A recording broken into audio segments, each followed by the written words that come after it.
There's a truth most people don't like to hear. Obedience isn't weakness, it's strategy. In a world where everyone wants to lead, question, and rebel, the idea of obey the king feels almost offensive at first, almost like giving up control of your own life. But here's the twist. The ones who constantly resist authority often end up exhausted, confused, and stuck repeating the same cycles, while those who understand timing, structure, and higher order quietly rise with unexpected favor. The Bible, especially when one learns to read it through the lens of wisdom, found in Ecclesiastes 0:8, challenges this modern mindset head-on, because not every authority is meant to be fought, and not every delay is injustice. Some instructions are protection in disguise, and the real question isn't whether authority exists, it's whether the listener is wise enough to discern when obeying the king leads not to loss, but to life-changing alignment that most people never see coming. Then, let's read the chapter together. Who is like the wise? Who knows the explanation of things? A person's wisdom brightens their face and changes its hard appearance. Obey the king's command, I say, because you took an oath before God. Do not be in a hurry to leave the king's presence. Do not stand up for a bad cause, for he will do whatever he pleases. Since a king's word is supreme, who can say to him, "What are you doing?" Whoever obeys his command will come to no harm, and the wise heart will know the proper time and procedure. For there is a proper time and procedure for every matter, though a person may be weighed down by misery. Since no one knows the future, who can tell someone else what is to come? As no one has power over the wind to contain it, so no one has power over the time of their death. As no one is discharged in time of war, so wickedness will not release those who practice it. All this I saw, as I applied my mind to everything done under the sun. There is a time when a man lords it over others to his own hurt. Then too, I saw the wicked buried, those who used to come and go from the holy place and receive praise in the city where they did this. This too is meaningless.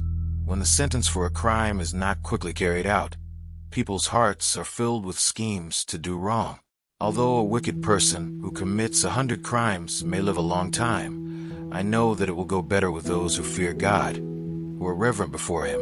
Yet because the wicked do not fear God, it will not go well with them, and their days will not lengthen like a shadow.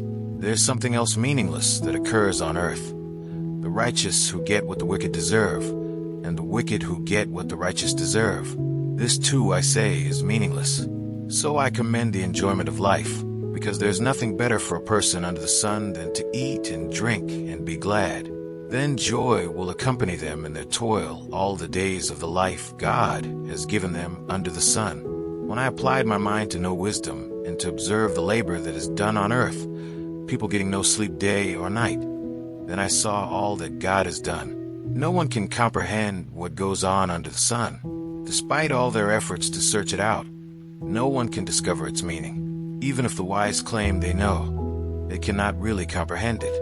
Let's say a quick prayer to thank the Lord for his mercy. God, thank you for this moment, really.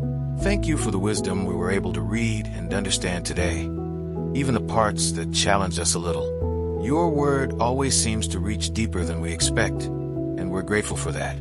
Help us not to just hear this and move on, but to actually live it. Teach us to trust you more, to walk with humility, and to respond with wisdom in the situations we face every day. When it's hard to understand, remind us that you're still in control. Give us discernment to make the right choices, patience when things don't happen quickly, and a heart that stays aligned with you. And in the small, ordinary moments of life, help us remember what we've learned here. We're grateful, God, and we trust you to guide us step by step.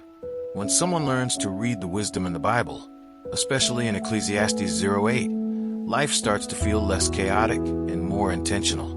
These chapters help the reader explain struggles not as random pain, but as timing, correction, and hidden direction. But the real question is whether this understanding will actually be lived, or just admired. Obedience to the king in daily life shows up in small choices: patience instead of anger, respect instead of rebellion, trust instead of control. And those who apply this begin to move differently, with more peace and clarity, even when things don't make immediate sense. So now it's personal. Will the reader keep resisting wisdom or start living what they've just read? If this message spoke to you, subscribe to the channel, turn on notifications, and stay connected for more insights from the Bible and its chapters. And as always, don't forget to check the last video and learn more about the scriptures.